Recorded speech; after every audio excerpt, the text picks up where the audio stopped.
This is Evangelist Henry Walker. Thank you for tuning into our podcast.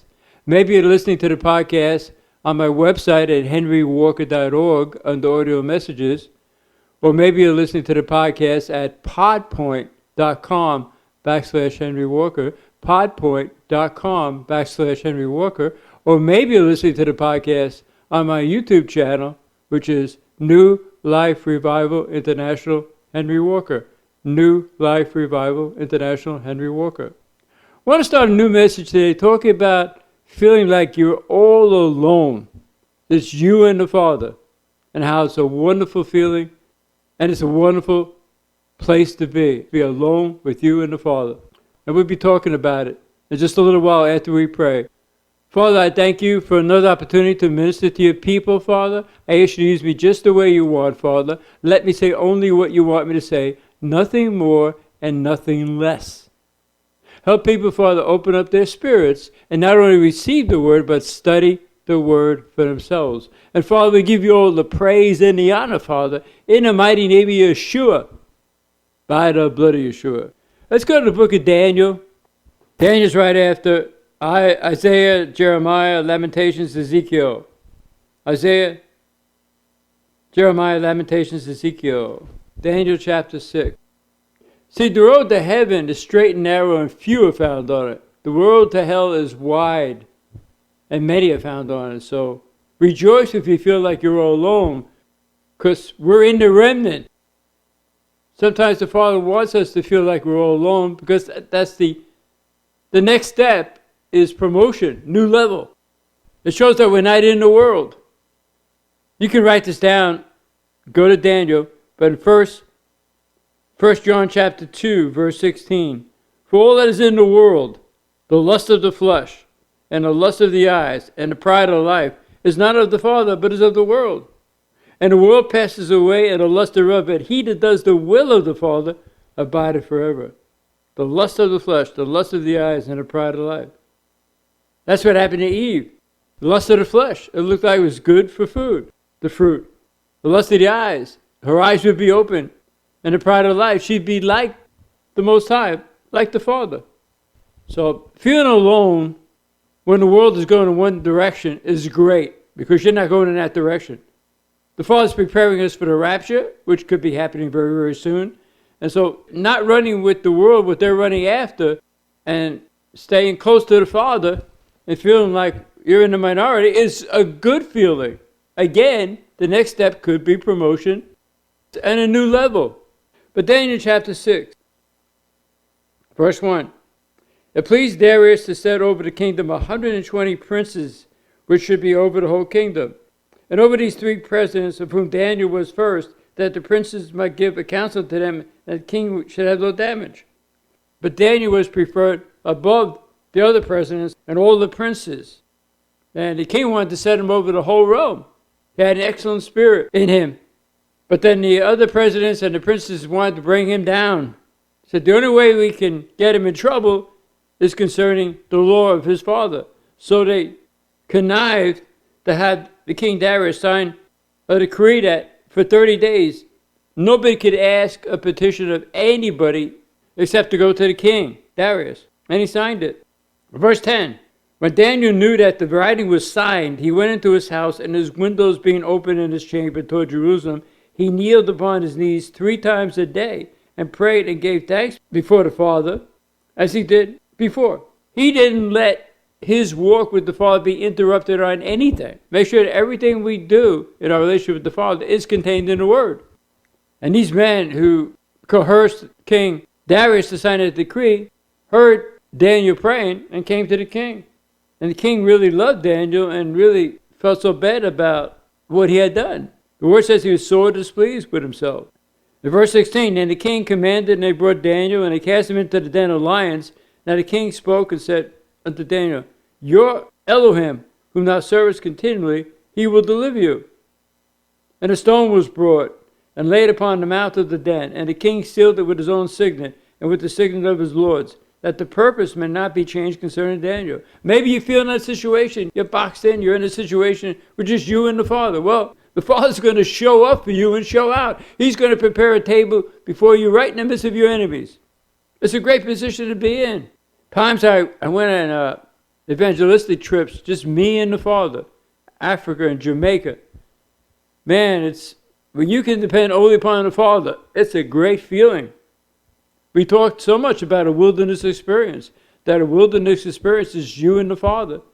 Again, the next step after wilderness experience is a new level of promotion. But the king couldn't sleep, and in verse 20, when he came to the den, he cried with a laudable voice unto Daniel. And the king spoke to Daniel, O Daniel, servant of the living Elohim, is your Elohim, whom thou servest, continually able to deliver you from the lions? And said Daniel unto the king, O king, live forever. My father had sent his angel, had shut the lions' mouths, that they have not hurt me, for as much as before him innocency was found in me, and also before you, O king, have I done no hurt. And the king was exceedingly glad. In verse 24, and the king commanded, they brought those men which had accused Daniel, and he cast them into the den of lions. Then the children and the wives and the lions that had the mastery over them, and broke all their bones in pieces before they ever came to the bottom of the den. They were hungry. They saw Daniel as food, but they couldn't touch Daniel. And the king Darius made a decree in verse 26, that in every dominion of my kingdom men tremble and fear before the Elohim of Daniel, for he is the living Elohim, and steadfast forever, and his kingdom that which shall not be destroyed, and his dominion shall be even unto the end.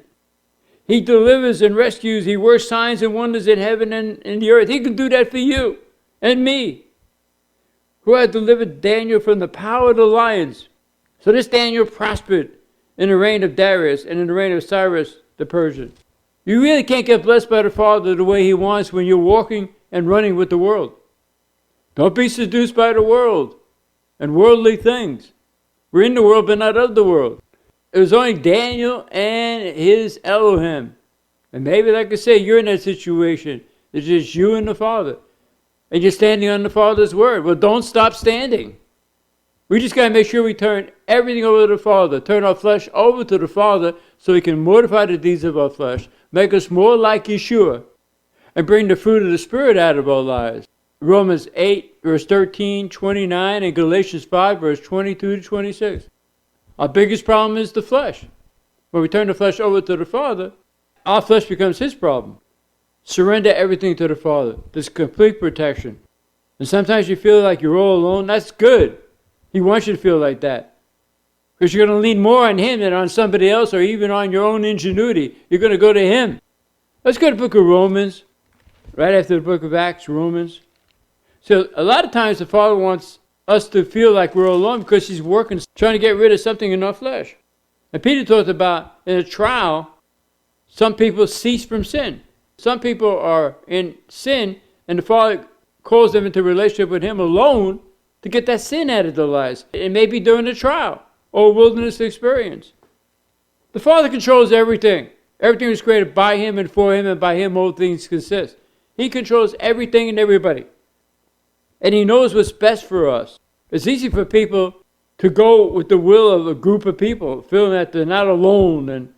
And some people just feel like the more people I have in my life I agree with, I got to be right. No. Not everybody has surrendered everything to the Father. They still want to work things out with their own ingenuity, their own wisdom. Romans chapter 7. Paul, who wrote 2/3 of the New Testament, is having a problem with his flesh. Verse 14. For we know that the law, Romans 7, verse 14, for we know that the law is spiritual, but I'm carnal, sold unto sin. Again, this is the man who wrote 2/3 of the New Testament. For that which I do, I allow not. And for what I would, that do I, but what I hate, that do I do. The things I want to do, I don't do. The things I don't want to do, I do. Verse 17, now then is no more I that do it, but sin that dwelleth in me. For I know that in me, that is my flesh, dwelleth no good thing. The word says the flesh is an enemy of the Father. For the will is present with me, but how to perform that which is good I find not. For the good that I would, I don't do, but the evil which I would not, that I do, in verse 19. Verse 22, I delight in the law of the Father after the inward man. But I see another law in my members, warring against the law of my mind, and bringing me into captivity to the law of sin which is in my members. O wretched man that I am, who shall deliver me from the body of this death? But I thank the Father through Yahshua. So then what the mind I myself served the Lord the Father with the flesh, the Lord sin. See, he recognized that the only help for his flesh, the control of flesh, was the Father. And Yahshua had paid the price that we can't go to the Father and submit to the Father. See, the Father's trying to get our attention that something in our life he's trying to change.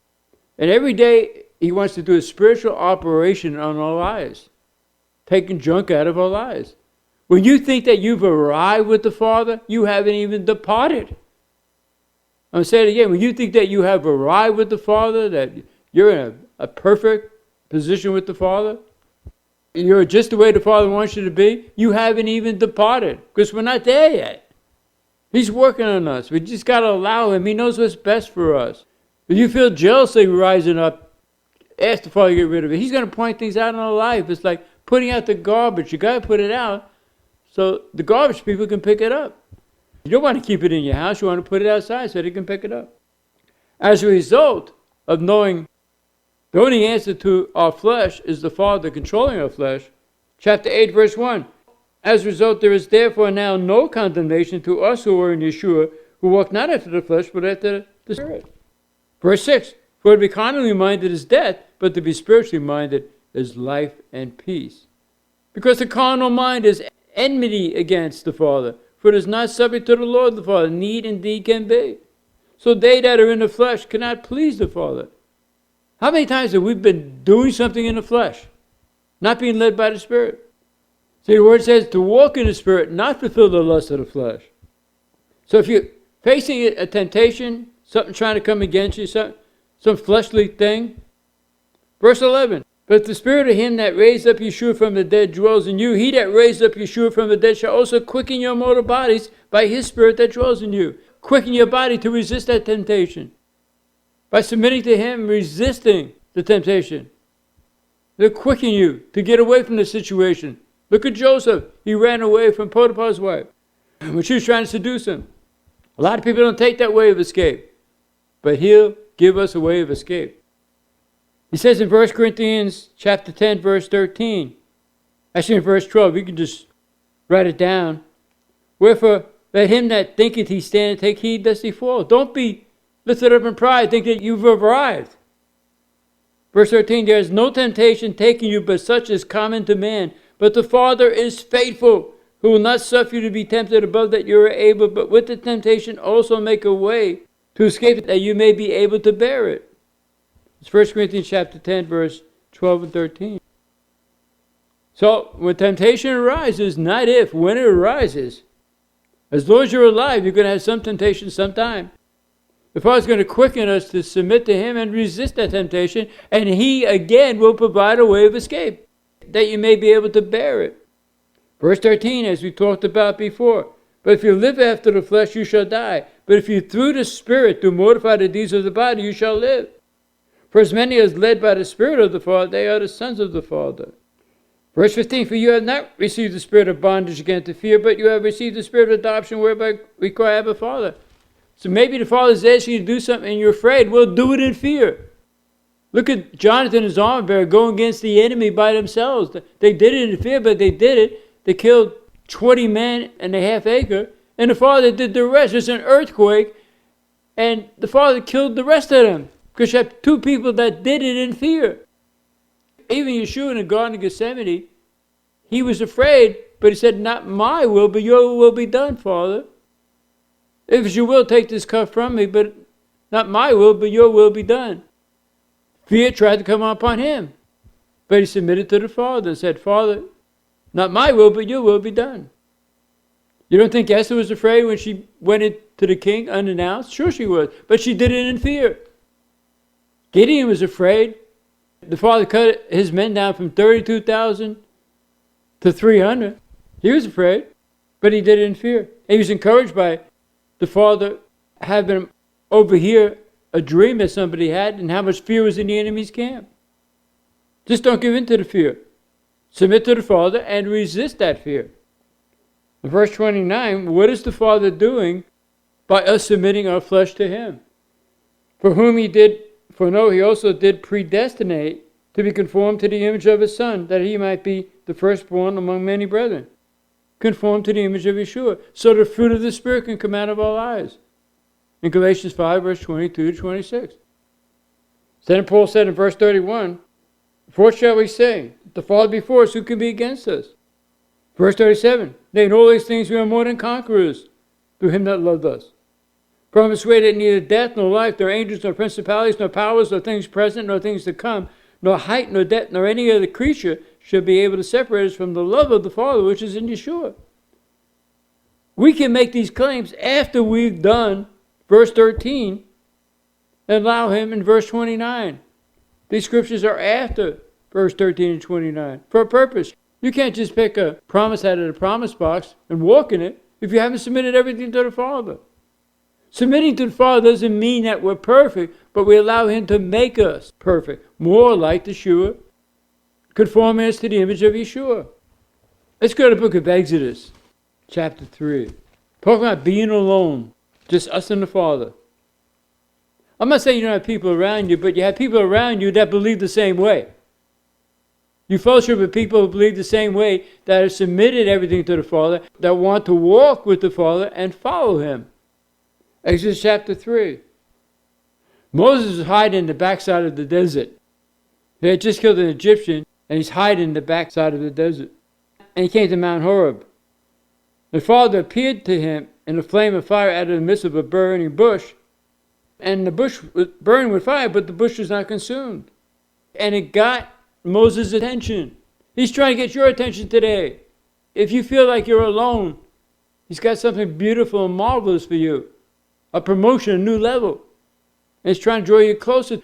He wants to give you a blessing, but he wants to make sure that the blessing doesn't have you. That you don't take your eyes off the blesser. Remember he talked about in Deuteronomy 6 and 7, the Father says, when you go into the new land, I've given you all these blessings, but don't forget me who gave you the blessings. In verse 7, and Yahweh said, I've surely seen the affliction of my people which are in Egypt, and I've heard their cry by reason of their taskmasters, for I know their sorrows. And I'm come down to deliver them out of the hand of the Egyptians, and to bring them up out of that land unto a good land, and a large, unto a land flowing with milk and honey, unto the place of the Canaanites, and Hittites, and the Amorites, and the Perizzites, and the Hivites, and the Jebusites. Verse 9, now therefore, behold, the cry of the children of Israel is coming to me, and I've also seen the oppression wherewith the Egyptians oppressed them. Maybe you're being oppressed. Maybe some people are trying to control you. They don't know who they're trying to control. They don't know who you are. But you know who you are. It said to Moses, I'm going to send you to Pharaoh.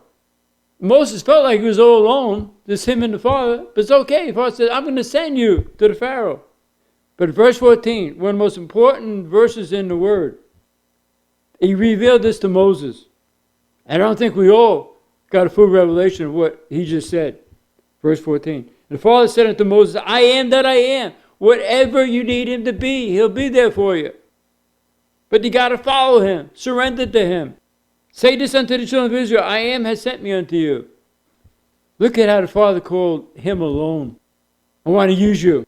And Moses said, I can't really speak. He said, well, Aaron can speak. He'll go with you. And Aaron is on his way to look for you. He knows everything. The Father knows everything. But in the Word it says that Moses was mighty in words and deeds in Egypt. So he could speak. Look what the Father did with one person. He felt like he was all alone, and it was a big task.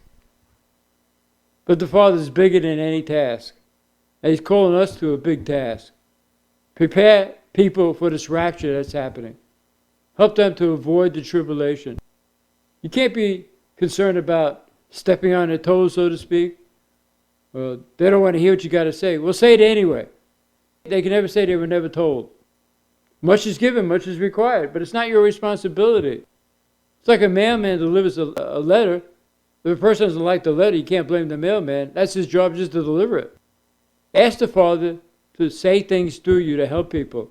Just plant a seed. Maybe somebody else will come and water that seed, but do what the Father wants you to do. This is the last times.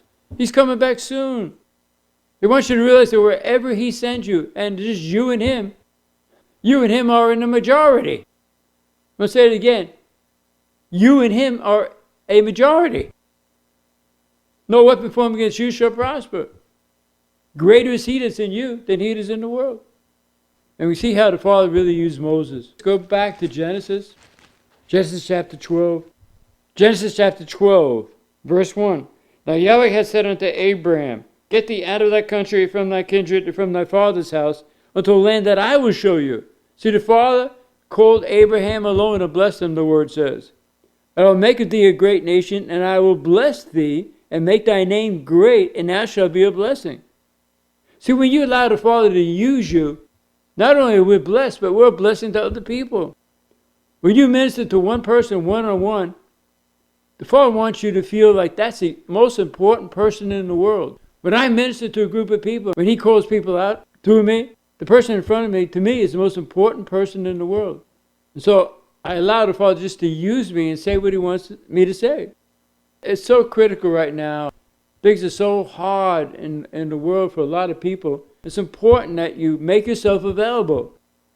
Maybe you're walking down the street by yourself and you see somebody and the Father just puts that person on your heart. Well, speak to them. Let the Father speak to you. Remember Philip? Philip went into the desert with the Ethiopian, ministered the word to him.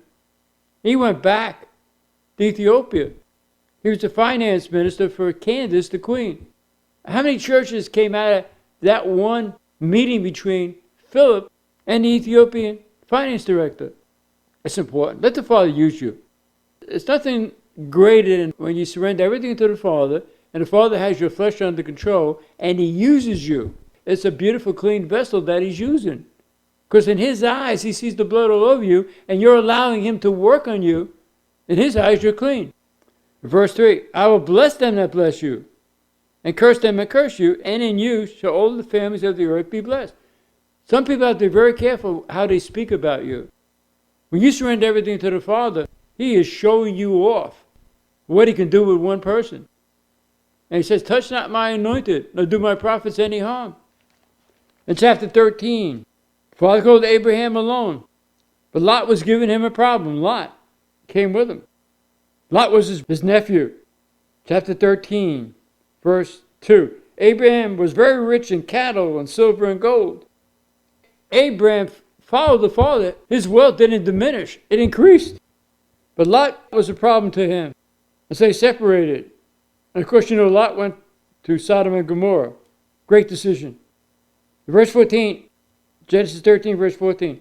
And Yahweh said unto Abraham, after that Lot was separated from him, lift up now thy eyes and look from the place where thou art northward and southward and eastward and westward.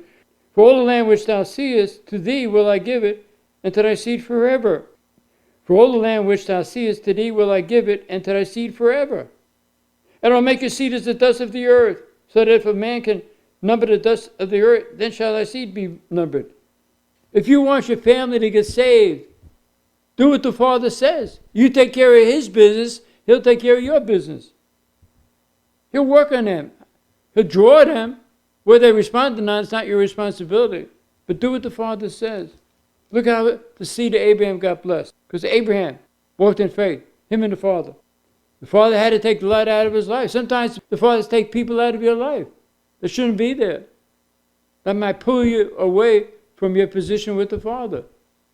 They're not sold out. It's great to pray with people and help them to submit everything to the Father, but to fellowship with some people that are not sold out to the Father, they may try to pull you down. In a sympathy party, trying to get you to in doubt and despair. No. There's nothing to doubt with the Father and His Word, and there's nothing to be despaired of. Father and His Word will always come through for us, as long as we surrender everything to the Father. Verse 17, arise, walk through the land and the length of it, and the breadth of it, for I will give it unto thee. This only happened when he separated from Lot, called him alone. In Genesis 22, the Father asked Abraham to offer his only son, Isaac. They went to the land of Moriah, on one of the mountains. And I believe it's the Mount of Olives where Yahshua was crucified. He took some men with him. He told the men, me and my son were going up, and we're coming back. The word says, Abraham received the son Isaac in the figure. He was going to see something that he never saw before. He knew about the promises to Isaac. So I'm going to see the Father raise Isaac from the fire, from the dead. That's the faith he had. And because he's willing to offer up Isaac, in verse 16, by myself have I sworn, said Yahweh, for because thou hast done this thing and hast not withheld thy son, thy only son, that in blessing I will bless you, and in multiplying I will multiply your seed as the stars of the heaven, and as the sand which is upon the seashore, and thy seed shall possess the gate of his enemies. And in thy seed shall all the nations of the earth be blessed, because thou hast obeyed my voice. And so we know that the father stopped him from offering up Isaac, and there was a ram caught in the bush. But he felt all alone there. What am I going to do? I have to offer up my son. And all the promises came to Isaac, but I know that the Father will raise him. The Father wants to put you in a position again where it's just you and him. And he will come through for you. He always will. Again, talking about how you feel that you're all alone, you and the Father. It's a wonderful feeling. And you're being set up for a beautiful blessing. Genesis 32. Before we go on, I want to pray for the babies in the womb, the unborn. This is a pro-life ministry. We believe that life begins at conception. And we were introduced to the Father at the moment of conception. We believe a baby is a beautiful purpose in the flesh. Let's pray to the Father right now. Again, join me in prayer. Father, touch the babies in the womb, Father. Bring them to a full birth, Father. And I'm thanking you that you will do it, Father. In your name, the mighty name of Yahshua, by the blood of Yahshua. And if any of you out there ever had an abortion, repent. Ask the Father to forgive you and go on. Life is precious. In Genesis 32, there's a situation where Esau was coming to meet Jacob. And Jacob was afraid because he connived the birthright from Esau and the blessing from Esau. And he was really concerned.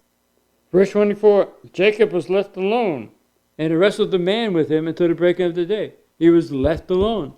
And when he saw that he prevailed not against him, he touched the hollow of his thigh, and the hollow of Jacob's thigh was out of joint as he wrestled with him.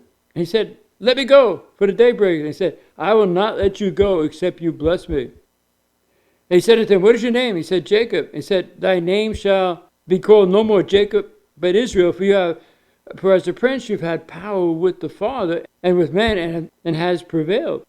And so he had a wonderful meeting with Esau. He got along with the Father. Just him and the Father. Nobody could help him with Esau but the Father. And he was in that position, and the Father came through for him. Again, you might be in that position, just you and the Father. He'll come through for you. Again, he'll show up for you and show out for you. So we're going to go to Father in prayer right now. But remember, I want to tell you some more about this ministry. We feed poor people in Nassau, the Bahamas every week. If you want to help us in that regard by donating to this ministry, everything is tax deductible. We're a 501c3. You just go to henrywalker.org and click on the donate button, henrywalker.org, or you go to podpoint.com/henrywalker, podpoint.com/henrywalker, and click on donate. At the same time, you can subscribe to this podcast and be notified every time there's a new message. And also you can help us if you enjoy these podcasts to let other people know about these podcasts, sharing with them. And if you want to email me, you go to contact@henrywalker.org. Contact, CONTACT, @henrywalker.org, or go to my website at henrywalker.org and click on contact. There's a link right to an email you can send to us. I'd love to hear from you. If you have any praise reports, any questions, let us know how you enjoyed this podcast. But let's go to Father in prayer right now. Put your hand on the computer, on the cell phone. If you don't know that you're saved, just surrender everything to the Father and follow him. Any of you that have surrendered everything to the Father, just receive a miracle right now, wherever you need it. Any growths, any tumors, any diseases that are represented out there, I curse you, growths, tumors, diseases. Get away from the people, die, disappear, and don't return right now in the name of Yahshua, by the blood of Yahshua. And Father, I ask you to touch people from the top of their heads to the soles of their feet. Make them everywhere whole. Healing is the children's bread. By your stripes they were healed. In any area of their lives where they need a miracle, Father, I ask you to do it right now, because they surrendered everything to you. And Father, we give you all the praise and the honor, Father, in the mighty name of Yahshua, by the blood of Yahshua. Thank you for listening to this podcast. And if you enjoy these podcasts, as I mentioned before, tell other people about these podcasts. Share it. And remember to next time, this is Evangelist Henry Walker saying, greater is the Father in you, your daddy, the King of the universe, than he that is in the world.